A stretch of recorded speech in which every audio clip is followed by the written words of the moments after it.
Oh.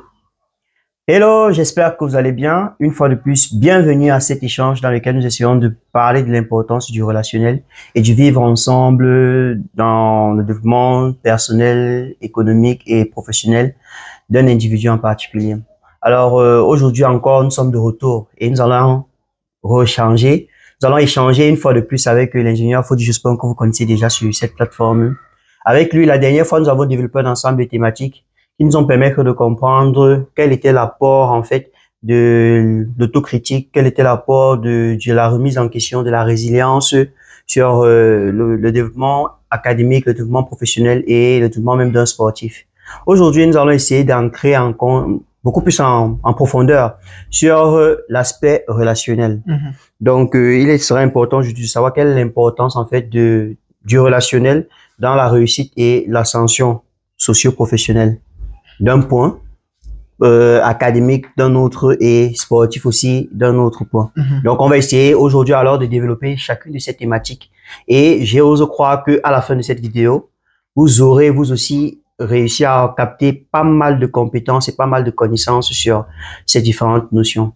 Alors, ingénieur Fodi Jospin, aujourd'hui, on aimerait bien savoir quelle peut être l'importance du networking, principalement dans la communication efficace, et comment est-ce que cela peut permettre d'accélérer la progression de la carrière d'un individu lambda, par exemple.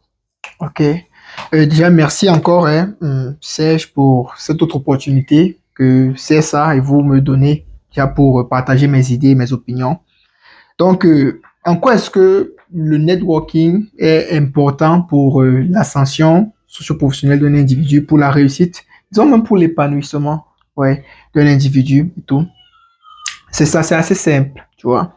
Euh, Prenons un exemple comme celui dans lequel nous sommes. Je suis actuellement sur CSA, une plateforme à laquelle j'ai pas participé. J'ai pas participé à sa création et tout. Mais aujourd'hui, vos millions d'abonnés m'écouteront parler.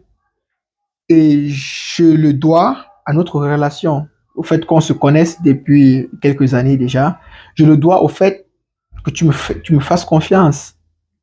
Tu crois en ce que je dis. Ça veut dire que pour toi, ce que je dis a un sens, fait du sens. Donc, tu m'as validé. Et c'est pour ça que tu me présentes à ton auditoire. Donc, s'il faut aller sur la base de cet exemple, la quantité de personnes qu'un individu connaît, la quantité de personnes qui fait confiance à un individu aura une influence, une incidence directe sur son impact, sur ce à quoi il a accès comme information, ce à quoi il a accès comme ressources matérielles, financières, mais aussi comme ressources humaines. Tu vois? Donc, il y a Jane Forlemou, pense, elle fait partie des personnes qui travaillent. Il y a une association de femmes qui s'appelle Corporate Women in Leadership. Elles ont des activités principalement sur LinkedIn. Oui. Et elles font des posts. Elle a fait un post récemment où elle disait que, en anglais, je vais le dire, Your network is your net worth. C'est-à-dire, ton réseau est ton actif principal, bien est ta valeur principale. Tu vois un peu. Donc, la quantité de personnes que je connais détermine la quantité d'informations à laquelle j'ai accès. Imaginez un individu qui est dans un village, qui n'a pas accès à Internet, qui n'a pas de poste de télé, qui ne connaît que sa femme, ses enfants et ses voisins du village. Mais il va de soi qu'il est désinformé. Il ne sait pas ce qui se passe actuellement en Ukraine. Il ne sait pas ce qui se passe actuellement aux États-Unis. Mais plus il augmente le nombre de personnes qu'il connaît, auxquelles il a accès, plus il va augmenter le nombre d'informations auxquelles il a accès. Et plus les informations auxquelles on a accès est grand, plus on a des choix et des possibilités. Parce que les informations nous donnent la connaissance, nous donnent l'autorité, nous donnent le pouvoir de choisir. Tu vois? Si quelqu'un ne sait pas qu'il y a, qu'il y a l'avion pour aller en Chine, il peut se contenter du bateau et passer 2 mois en mer. Donc, lorsque l'information de l'avion arrive, ça lui donne un choix de plus. Et s'il y a un autre moyen de transport dont il est au courant, ça lui donnera un autre choix de plus. Le nombre de personnes donc que M. Serge connaît va influer sur, par exemple, sa visibilité. Et un autre aspect encore qu'il faut prendre en compte. Les hommes ne vous confieront pas les choses tant qu'ils ne vous font pas confiance. Et puisque tout le monde ne peut pas vous faire confiance à la fois, il va falloir une personne à qui X se fait confiance pour que X vous fasse confiance, vous aide. Donc, pour que vous rencontriez X qui ne vous connaît pas, qui ne vous fait pas confiance, vous aurez besoin d'une manière ou d'une autre de Y qui connaît déjà X. Et c'est comme ça que ça marche. Il y a une théorie assez amusante là, en sociologie que les gars utilisent souvent.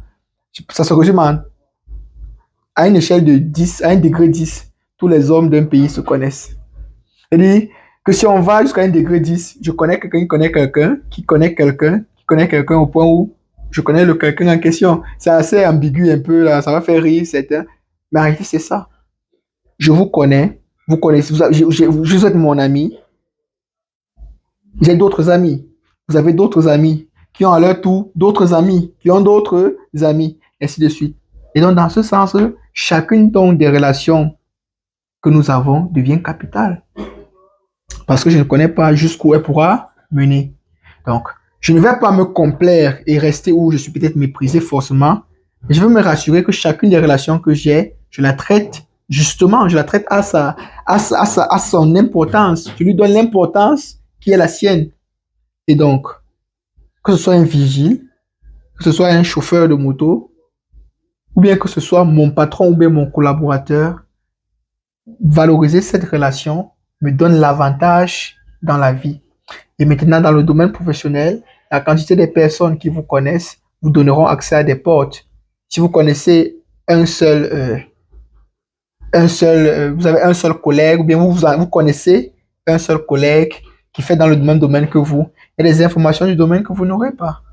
Mais si vous êtes dans un réseau de 100 ingénieurs de mine, de 100 ingénieurs, je sais pas, du bâtiment, de 100 commerçants d'aiguilles, je dis ça comme ça. Vous êtes dans un grand réseau, vous aurez accès à un grand nombre d'informations. Et le mieux vous avez accès aux informations, le mieux vous avez accès aux choix. Et les choix, on sait tous que plus on a de choix, plus on a du pouvoir. Effectivement, en fait, j'aimerais un peu ramener cela au contexte dans lequel nous sommes, principalement en Afrique, et particulièrement en ce qui concerne les jeunes qui sortent, soit ceux-là qui sortent des écoles d'ingénierie ou alors ceux-là qui sont dans le secteur universitaire. On rencontre tous plus ou moins les mêmes problèmes, on va dire, sont des problèmes qui aussi sont aussi vieux que le monde, c'est-à-dire la recherche de l'emploi. Okay. La recherche de l'emploi et on va dire ça comment, pour les jeunes qui sont encore sur les bancs, on va dire trouver le stage. Oui. Alors, déjà, de prime abord, quand on est un ingénieur, j'aime souvent dire que l'ingénieur, c'est quelqu'un qui trouve des solutions. C'est quelqu'un qui résout des problèmes. En effet. C'est quelqu'un qui identifie un problème quelque part, il peut apporter une solution. Solution qui pourra à la fin devenir une entreprise. Oui. Principalement. Alors, d'où ça me permet d'embrayer à la notion d'entrepreneuriat et tout ce qui va avec. Nous aurons l'occasion de développer cette thématique. Bon, maintenant, je voudrais revenir sur une notion.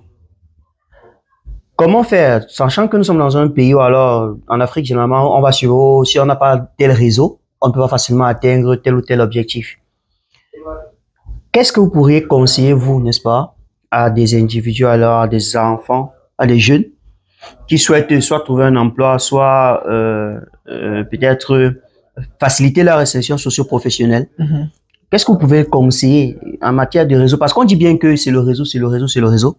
Mais en réalité, c'est donc, on fait comment pour intégrer les réseaux? Okay.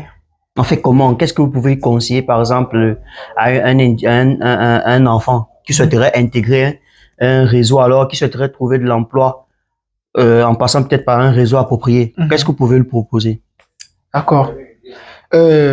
C'est assez simple. Déjà, pour un enfant qui vise, je prends un exemple simple, hein, un enfant qui vise l'Assemblée nationale, comme il a comme rêve, comme objectif de devenir député, ouais. Il va pas commencer par aller chercher à être l'ami des députés, mais il doit simplement, dans son quartier, bien se comporter, bien valoriser chacune des relations qu'il a. Parce que le boutiquier du quartier là, Mhm. peut être l'arrière-cousin d'un gouverneur qui est l'ami d'un député. Et parce que tu es en bon terme avec le boutiquier, il t'invite un jour à, je ne sais pas, une dot dans sa famille. Et pendant la dot, tu te rends compte on t'a fait asseoir derrière le député. Oui. Donc, les connexions humaines sont imprévisibles. Les connexions humaines elles sont imprévisibles. Donc, la sagesse simplement voudrait que on valorise chacune de nos interactions. Oui. On dit souvent que les hommes peuvent oublier ce que vous leur avez donné, mais les hommes oublient difficilement comment vous les faites se ressentir. Je ne sais pas si je dis ça bien. Le sentiment que tu provoques en quelqu'un, très souvent, est perpétuel. Il oublie moins. Si tu l'as fait se sentir médiocre ou bien se sentir, tu l'as humilié, tu peux lui donner 100 millions après. Il peut oublier les 100 millions là parce que quelqu'un d'autre peut lui donner mieux. Mais le sentiment que tu as provoqué en lui, très souvent, il oublie difficilement. Et donc, quand tu comprends ça, pendant que tu interagis avec les uns et les autres, tu les valorises. Maintenant, pratiquement, tu ne vas pas vouloir être député et commencer à aller chaque fois au séminaire agro-pastoraux où il n'y a que les agriculteurs. Tu vas être en contact avec les agriculteurs. Par rapport au domaine que tu vises, te rapprocher des rassemblements de ce domaine. Si on parle de séminaires, va à des séminaires. Et pour bien participer à un séminaire, c'est être attentif. Parce que quand tu es attentif à ce que quelqu'un dit, tu lui accordes de l'importance. Donc, quand tu accordes cette importance aux personnes, tu interagis, tu donnes quelque chose. Tu contribues avec tes questions. Tu contribues avec tes expériences. Tu contribues avec ton sourire. Tu contribues avec ta politesse. Tu contribues d'une manière ou d'une autre. Par cet apport, par cette contribution, tu vas tisser un lien. Tu vas tisser 2 liens. Tu vas tisser 3 liens. Tu vas tisser 4 liens. Et ce sera ça ton réseau qui va, comme on l'a dit tout à l'heure, augmenter le nombre d'informations auxquelles tu as accès et ainsi augmenter tes choix. Mais il faut qu'on ne se trompe pas. Personne ne peut accepter un inconnu dans son entreprise. Parce que lorsque quelqu'un a une entreprise, il veut faire des gains. Ça veut donc dire que même quand il te rencontre pour la première fois, il y a ce qu'on appelle les enquêtes de moralité. Souvent, tu as parlé de ça. Dans les recrutements, les enquêtes de moralité, ça veut dire qu'on prend les informations que X a apportées et on va où X est censé avoir fait ces choses et on demande, connaissez-vous monsieur Fodjironi? Il a dit qu'il a fait un parcours d'ingénieur à l'EGM de Meganga. On parle à l'EGM de Meganga. On demande, est-ce qu'on le connaît? On dit oui. On dit, ok, vous le connaissez.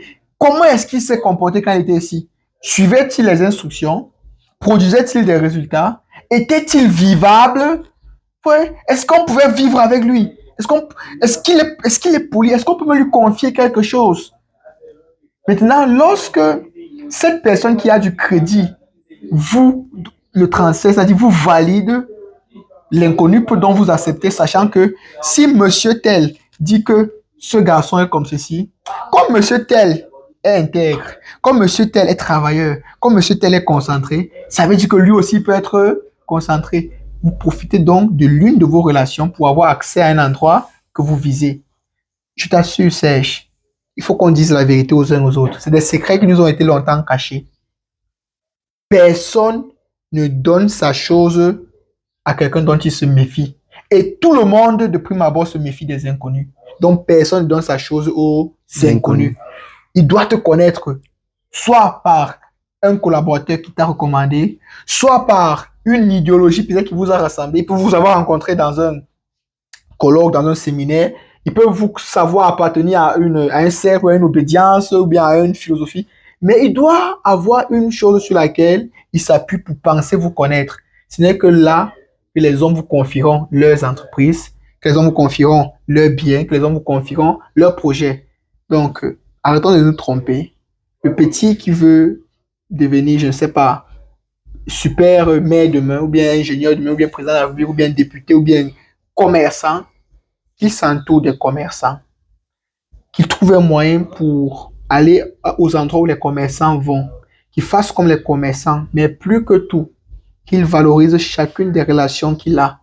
Parce que comme on dit souvent chez nous, on ne connaît pas la noix qui fait l'huile. C'est-à-dire, on ne connaît pas la relation qui va nous amener où on va. Donc, simplement, un chauffeur de taxi vous lui dites, monsieur, merci, tenez votre argent. Un pousseur dit, monsieur, merci, tenez votre argent. Je sais pas, une servante dans un restaurant, mademoiselle, merci. Ah, votre repas était un peu trop épicé, mais bon, prenez votre argent. La dame, quand elle vous verra la prochaine fois, elle sera fière de vous voir. Parce que vous lui avez donné de la valeur. Contrairement à celui qui crie sur tout le monde, qui insulte tout le monde, qui méprise tout le monde, qui froisse tout le monde, mais il est invivable. Qui va vouloir rester avec lui? Personne. Et si personne ne veut rester avec lui, il tue son réseau, il tue les informations qu'on peut lui confier, il tue la confiance qu'on peut lui accorder, il tue simplement son avenir. Donc c'est en ce sens-là que c'est important de bien soigner ses relations. Donc, on comprend principalement, j'ai retenu principalement deux bonnes notions dans ce que vous avez pu développer pour pouvoir aider un étudiant qui souhaite avoir une très bonne insertion socio-professionnelle. C'est d'abord de soigner ses relations. Oui. Donc, quand on dit soigner ses relations, c'est-à-dire il faut négliger personne. Ouais. Parce que vous ne savez pas comment on dit, il y a un dicton qui dit chez nous, on ne connaît pas le caillou qui tue l'oiseau. Le caillou qui tue l'oiseau. On ne connaît pas le caillou qui tue l'oiseau. Donc, il faut bien soigner ses relations et il faut, on va dire souvent, il y a une expression que l'ingénieur en bas te répète souvent. Celui-là qui n'a pas, qui n'aime pas l'homme, Oui. qui n'aime pas l'homme, c'est-à-dire qui n'aime pas son prochain, pourra difficilement s'en sortir dans le domaine de l'insertion socio-professionnelle. Dans la vie en général. Dans la vie en général. Oui. Donc, il faut soigner ses relations, ça c'est de un. Maintenant, de deux, vous ne pouvez pas avoir pour objectif d'être un grand ingénieur des mines ou alors un grand businessman et passer votre temps avec les joueurs de cartes au quartier. Oui. Ça ne va pas de pair. Ça ne va pas de pair. Si vous voulez être un grand agricole, essayez de côtoyer les personnes qui font dans le secteur de l'agricole. S'il y a des séminaires organisés dans le domaine agricole, vous devez y participer. Vous devez participer au colloque qui concerne ce secteur d'activité pour pouvoir créer un réseau de personnes avec lesquelles vous pourrez travailler.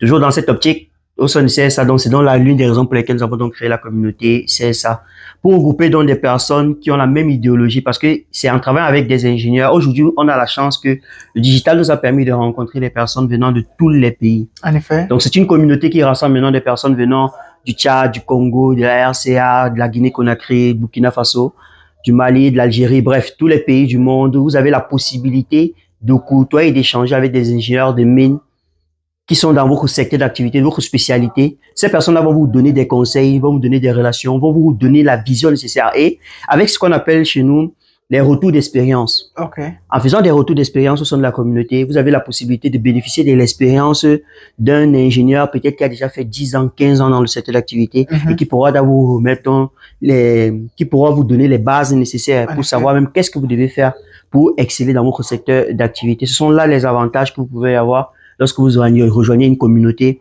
comme CSA. Donc là, c'est vraiment un point très important. Donc toi, peu importe là où tu nous suis, si toi aussi tu as pour objectif ou alors si tu aspires à devenir une pointure dans ton secteur d'activité, je crois que les deux conseils que l'ingénieur vient de nous remettre sont des conseils que tu devrais prendre déjà à la lettre parce qu'ils vont être capitaux. Ils vont t'aider à pouvoir atteindre les objectifs que tu te fixes. Et rejoindre la communauté sera pour toi l'objectif phare qui va te permettre donc de faire un certain dépassement de seuil, de quitter de ta petite zone de confort et te rendre compte que ce que tu fais dans ta petite chambre là, il y en a qui le font mieux ailleurs. Et tu vas donc pouvoir apprendre de ces personnes-là et pouvoir progresser. Donc, merci beaucoup pour la question que vous avez essayé de développer ici avec nous. Donc, avant de continuer, si tu permets, il y a un autre aspect. C'est-à-dire, en plus de soigner chacune de ces relations et de bien se faire entourer, il y a un truc. C'est d'être humble. Effectivement. De vraiment accepter qu'on a besoin des autres. Tu vois, et il faut la force de l'humilité et la sagesse de l'obéissance, dans ce sens que tu as beau recevoir les conseils directs, je sais pas, de son excellence Paul Biya, ou bien de Samuel Eto'o dans le football, tu as beau recevoir leurs conseils directs, c'est-à-dire son mentoring direct, si tu n'appliques pas les conseils, tu ne vaux pas mieux que celui qui n'avait rien su d'eux. Au contraire, tu es même pire parce que tu as perdu leur temps. En fait. Donc, en plus de bien s'entourer, comme on l'a dit tout à l'heure, et de traiter chacune de nos relations soigneusement, il faut être capable de demander, d'aller vers autrui pour apprendre, de comprendre, d'accepter que quelqu'un peut faire mieux ailleurs que ce que je fais ici, et d'aller vers lui. Et une fois qu'on va vers lui, appliquez les conseils qu'on a reçus. Les conseils reçus. Si vous écoutez cette vidéo, vous likez, vous avez écouté les informations. Mais si après, vous ne changez pas ce qui a changé, vous n'améliorez pas ce qui a amélioré, vous aurez les mêmes résultats. Oui. Donc, en effet, en plus de, on disait, en plus de soigner ses relations, en plus d'être ouvert, de s'entourer des personnes qui font dans le domaine qu'on vise, il faut appliquer les conseils. Je pense que c'est ce que j'aimerais ajouter avant qu'on ne continue. Ok, merci beaucoup déjà pour ce que vous avez dit jusqu'ici déjà par rapport à cette présentation. Nous avons essayé de parler ici de l'importance du networking dans les sessions socio-professionnelles. Donc, ça permet de faire la transition entre le cadet qui va quitter de l'école et entrer dans la vie active. Et même la manière de se développer même dans la vie active, dans la vie professionnelle. Ces éléments sont capitaux pour nous permettre d'atteindre un certain niveau principalement. Donc, l'une des questions aussi que l'on se pose principalement, c'est les mentors. Ouais. Les mentors, ça sert à quoi un mentor? C'est vrai que nous avons eu, brièvement, vous avez eu à parler de ça ici. Mais on va essayer de revenir dessus, sur cette pression-là, d'un point de vue académique. Par exemple, pour un jeune, l'ingénieur Andela disait récemment que ce qui tue les jeunes aujourd'hui dans les écoles de formation, c'est parce qu'ils n'ont pas ce qu'on appelle le repère. Ils n'ont pas de repère. Quand on fréquente de nos jours, on n'a pas le repère, on n'a pas quelqu'un sur qui se baser, on n'a pas une idéologie qui visait. On se demande pourquoi est-ce que les jeunes de nos jours sont toujours en train de vouloir copier les Chris Brown et tout. C'est parce qu'eux, ils sont phares, ils sont des repères qu'on voit et qu'on a valorisés. Or, chez nous, nous avons, on va dire quoi, l'ingénieur de mine Soko va avoir pour repère Chris Brown ou bien, je ne sais pas, un agriculteur. Pourquoi? Parce qu'on n'a pas de phare. Ou alors, s'ils en existent, ils sont cachés. Ou bien simplement ignorés. Oui, simplement ignorés aussi. Ils peuvent être là parce que il y a souvent cette illusion-là aussi de croire que celui qui nous conduit, bien qui nous mentor, doit être parfait. Ça fait que parfois, on a même la ressource devant nous, mais on l'ignore. On l'ignore. Combien de tes camarades, par exemple, dans ton parcours, t'ont méprisé? C'est voir simplement là, oh, tu aurais pu être un mentor pour beaucoup. Parce que, en réalité, le mot mentor, c'est quoi? Je maîtrise plus bien l'histoire, mais c'est l'histoire dans un royaume. Il y avait un roi, je pense que ça doit être un empire grec, un truc du genre, je maîtrise vraiment pas, donc au risque de me tromper. Donc, le roi allait beaucoup en guerre. Et il avait donc son fidèle conseiller qui s'appelait Mentor. Donc, comme le roi allait beaucoup en guerre, ce conseiller était à la fois un ami et un conseiller du roi. Il a donc pris sur lui d'éduquer le prince héritier et de lui montrer la voie à suivre pour devenir empereur. Ouais. Donc, Mentor vient comme je dis, je ne maîtrise pas bien l'histoire, mais c'est ça, en fait, en grande ligne. Mentor donc a appris au prince l'art d'être roi, comment s'asseoir à la cour, comment gérer les affaires du royaume, comment gérer la diplomatie, donc, Mentor, donc, c'est celui-là qui a un pas en avant sur nous, qui connaît la route. C'est en ça que ça se résume. Donc, Mentor connaît où je veux aller, il connaît comment on fait pour y aller, et il y est allé. Je n'entre pas dans le débat de comment il y est allé, ou bien s'il a été excellent dans sa façon d'y aller. Il connaît la route. Et je gagnerai en temps, je gagnerai en ressources mentales, spirituelles, énergétiques, toutes les ressources allouées à cette tâche, à écouter Mentor. Parce que si lui, il avait pris 20 ans, parce qu'il cherchait la route, parce qu'il avait pris des mauvaises routes, parce qu'il avait pris des mauvaises décisions pour arriver à l'objectif, son expérience me donnera peut-être un avantage de 10 ou de 15 ans. Effectivement. Et donc, avant de te laisser prendre la parole, Serge, pour revenir au cas des ingénieurs de mine, il faut comprendre aussi que le contexte de notre pays est tel que certains domaines pas encore développés, il n'est pas encore mis en exposition. Ouais. Et en gros, même dans notre société actuellement, l'ingénierie, les sciences ne sont pas vraiment mises en exergue. On connaît plus les footballeurs, on connaît plus les politiciens, les musiciens et tout. Mais pour celui-là qui est conscient et qui veut avancer, c'est simple. Si tu entres dans une école, sois curieux. Demande aux gens qui sont à l'école qui est le premier dans tel aspect de l'école. Par exemple, on se demande. Nous, je te rappelle à l'EGEM, quand on est entré en jeu statistique, il y avait des noms qu'on connaissait. Oui. On connaissait des aînés nos aînés directs nous ont recommandé leurs aînés à eux. On connaissait que si tu as tel genre de problème, vois tel ingénieur. Si tu as tel genre de problème, vois tel autre ingénieur. Et c'est pas comme s'ils étaient si populaires que ça, mais c'est que nous, on voulait. C'est la différence. On voulait des personnes qui sont avancées, qui peuvent nous aider. Donc, cet étudiant-là qui entre dans une école, qui entre dans une entreprise, on se renseigne. On se renseigne, on trouve des moyens, on demande même aux vigiles, on demande même aux enseignants, on demande, on se renseigne. Le leadership, c'est ça, on trouve un moyen de savoir qui est leader dans un domaine et on trouve un moyen de l'approcher pour apprendre de lui. Et on lui présente nos faiblesses. On dit, grand, comme tu vois, j'ai eu un bac C, mais j'ai pas eu une bonne mention. J'ai eu des difficultés en physique et tout. Et apparemment, on me dit que la spécialité, si là, il faut un bon background en mathématiques. Tu penses que pour relever mon niveau en mathématiques, je dois toucher quel aspect particulièrement?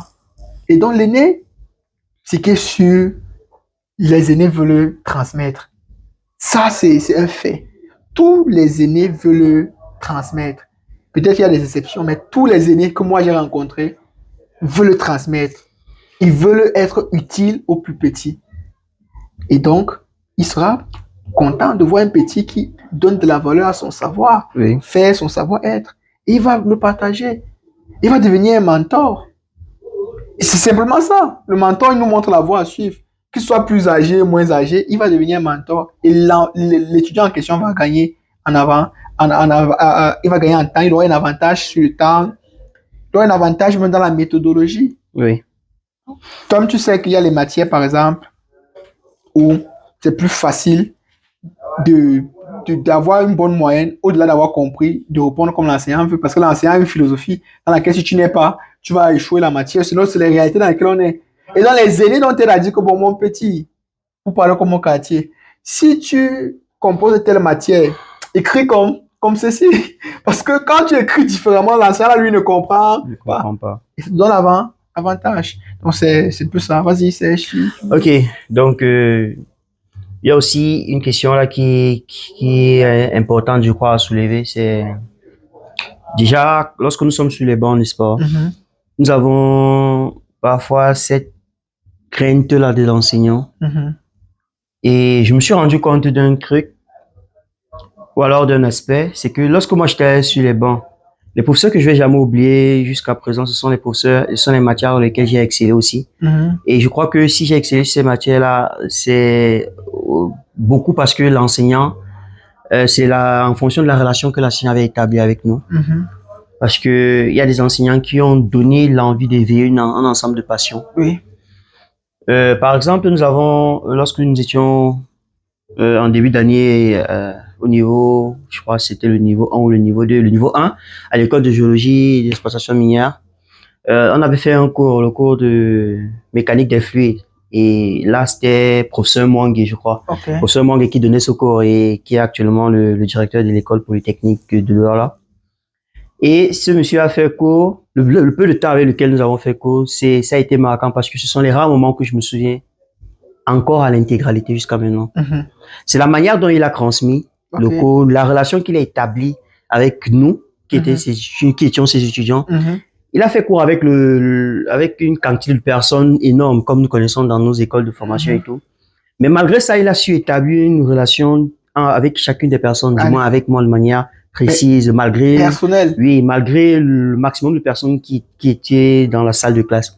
On a aussi vu les docteurs comme le docteur Boundia, qui ont aussi eu cette facilité-là de pouvoir, qui est docteur en mathématiques, par exemple, à l'université de Ngaoundéré, qui a eu cette facilité-là de pouvoir transmettre les mathématiques, quand on sait tout ce que c'est que les mathématiques, de transmettre les mathématiques avec une certaine aisance, avec une certaine facilité, de telle enseigne que quand quelqu'un sort de son corps, il ne se sent pas frustré par la dimension complexe des mathématiques. Et je me suis rendu compte que même chose avec la programmation.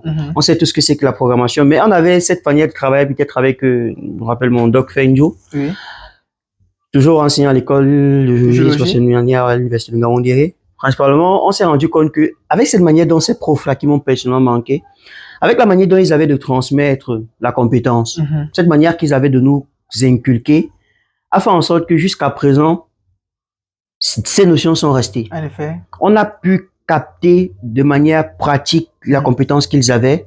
Ils ont su toucher en fait la majorité des étudiants, du moins ceux avec qui nous avons fait le parcours. Et je me rends donc compte que la relation parent, la relation enseignant-étudiant est un élément déterminant dans le développement académique. Pour qu'un étudiant puisse exceller sur un ensemble de choses, il faudrait quand même que cette relation-là puisse être assez bonne. Donc, j'aimerais, si vous avez la possibilité, d'essayer de nous expliquer un peu comment est-ce que vous voyez ça de votre côté, de votre point de vue. Ok. Déjà, il faut... Au tout début, je pense dans la vidéo précédente, dans l'une des vidéos de cette série, nous avons parlé du physicien Edward Teller qui disait que l'enfant n'a pas besoin de réfléchir à la vitesse de la lumière pour exceller dans une science.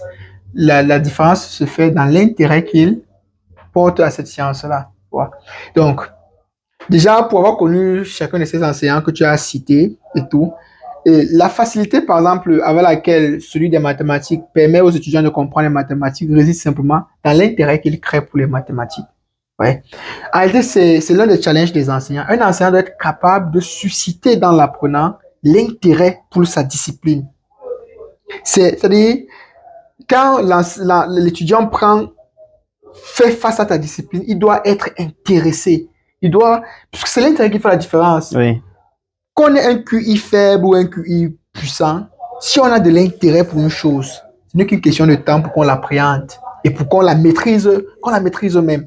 Tu vois? Parce que la maîtrise vient de quoi? De l'exercice. C'est-à-dire, on apprend, on s'exerce et l'exercice répété, c'est ça qui donne la maîtrise. Et maintenant, pour arriver à répéter un exercice, par exemple, le nombre de fois nécessaire, il faut qu'on ait de l'intérêt pour la discipline.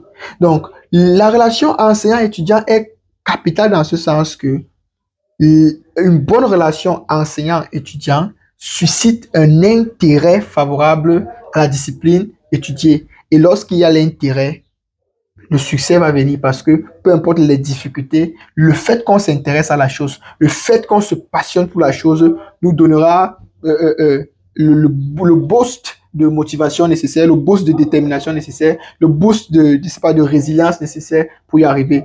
Donc, un enseignant devrait, dans sa posture, n'est-ce pas, d'enseignant, toujours chercher à susciter l'intérêt pour sa discipline.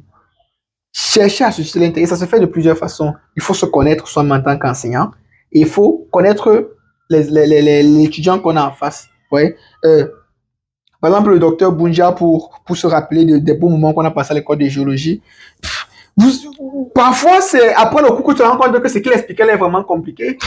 En fait, quand tu rentres dans les exercices, et que tu essaies de travailler, tu te rends compte que mais c'est compliqué, c'est pas comme il a dit là facilement. Mais tu te dis que mais si le père a dit ça aussi facilement, ça veut dire que c'est possible. C'est possible. Et tu te donnes une fois, deux fois, une heure, deux heures, trois heures, tu te rends compte à la fin de la nuit que tu n'as pas forcément fait tous ces exercices. Mais en revenant en cours, tu es confiant. Vous voyez, sa façon de faire des reproches à celui qui n'a pas fait les exercices était différente. Sa façon même de gérer les retardataires était différente. Ça suscitait un intérêt pour chaque moment passé avec lui. C'est la clé.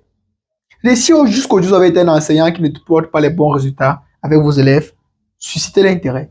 Simplement, suscitez l'intérêt avec vos étudiants qui s'intéressent à vous et à votre discipline. Ça fait la différence. Depuis le lycée jusqu'à aujourd'hui, les matières, comme tu dis, dont je me souviens, les définitions. Je me rappelle de mon prof d'informatique en 4e. Un virus est un programme malveillant créé par des informaticiens de mauvaise foi dans le but de nuire au bon fonctionnement de l'ordinateur. Monsieur Kameni, il m'avait appris ça en 4e. Mais il avait dit d'une façon tellement éloquente que j'ai pas oublié. J'ai retenu du coup. Parce qu'il a suscité quoi? L'intérêt. Donc, suscitons l'intérêt pendant qu'on transmet. Et maintenant, en tant qu'étudiant, il faut retenir aussi que le rôle de l'enseignant, quand il vient là, c'est pas de te plaire en même temps. Il ne vient pas pour une complaisance. Il vient transmettre un savoir. Donc, si ta relation avec ton enseignant se rompt, tu es le plus perdant. Donc, en tant qu'étudiant, je dois toujours me rassurer d'être dans une posture où j'apprends de mon enseignant, qu'il soit vivable ou qu'il soit invivable, qu'il soit, c'est pas charismatique ou bien qu'il soit, peu importe ce que je peux lui trouver comme défaut, je dois me rassurer si je veux avancer, de trouver les façons de l'accepter et de m'intéresser à sa discipline. Parce que si j'arrive à me convaincre de l'intérêt qu'il faut porter à sa discipline, de l'importance de sa discipline, aussi complexe soit-elle, je vais y arriver.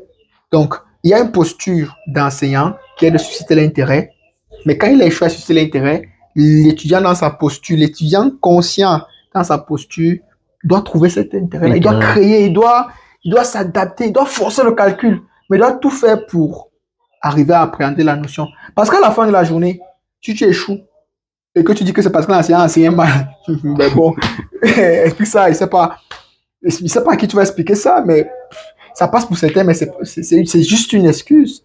Si à la fin de la journée, tu échoues, on te dit que c'est parce que l'enseignant s'habille mal. Parce que je n'aime pas le style vestimentaire de l'enseignant. Oui, parce que l'enseignant nous gronde trop. Mais mon ami, bon, c'est ton choix. Hein.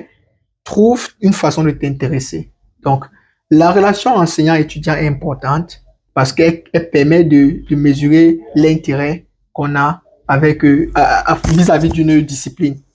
Et donc, une fois qu'on a mesuré cet intérêt, on peut avancer. Donc, c'est dans ce sens-là que j'appréhende la question relation enseignant-étudiant. Merci Serge. Ok, merci beaucoup pour cette brillante présentation. Donc, nous allons poursuivre dans les prochaines vidéos de cette série où nous allons essayer, vous allez souligner un point très important au niveau du relationnel. Et généralement, lorsqu'on parle de relationnel, il y a quelque chose, il y a une expression qui revient le plus, c'est la notion d'intelligence émotionnelle. Ah oui, ouais, oui. Donc, on va essayer de savoir, de développer ça dans les prochaines vidéos pour ça. C'est quoi l'intelligence émotionnelle? C'est quoi l'empathie? Et comment est-ce que ces notions-là peuvent nous aider à développer de bonnes relations avec notre entourage, avec la société? En effet. Donc, je vous remercie déjà pour l'échange que nous avons eu aujourd'hui. J'espère que vous aussi, vous avez pu apprendre de tout ce que nous avons essayé de vous transmettre aujourd'hui. Dans les prochaines vidéos avec l'ingénieur, nous allons essayer encore de vous parler de l'intelligence émotionnelle, de la notion d'empathie et de savoir quel peut être l'impact, quel est l'impact de cette notion-là dans le développement relationnel, des relations avec les individus. Comment est-ce que cela peut vous permettre d'intégrer même des réseaux pour pouvoir vous développer d'un point de vue de votre carrière, d'un point de vue académique et d'un point de vue social. En effet. Donc, je vous remercie beaucoup. N'hésitez pas à liker et à partager nos différentes publications. On se retrouve donc pour notre prochaine vidéo. Merci.